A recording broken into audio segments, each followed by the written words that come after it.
before sithathe ikhefu-ke asike silandele iphupho elokugcina-ke manje.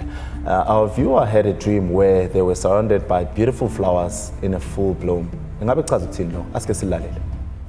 Zonke nami sanibona ngicela ukubuza uma uphupha izimbali kusho ukuthini lokho insimu nje izimbali. Ngiyabonga.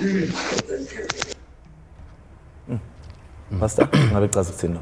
Umuntu uyayiphupha izimbali ngoba esebudlelwane nobuhle noma ezoba sebudlelwane nobuhle usho ukuthi kukhomba inhlanhla yobudlelwane obuhle noma kukhomba ukuthi usebudlelwane nobuhle nobumnandi njengamanje yabona.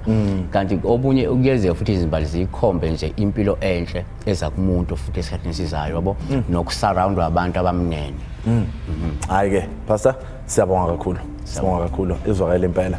Ngiyathemba ukuthi nani nizwile-ke asimbonge kakhulu uPastor Wening for those fascinating insights into our dreams. It's incredible how much we can learn about ourselves through our subconscious minds. We'll continue our discussion in just a moment, but first, let's take a short break. Stay with us.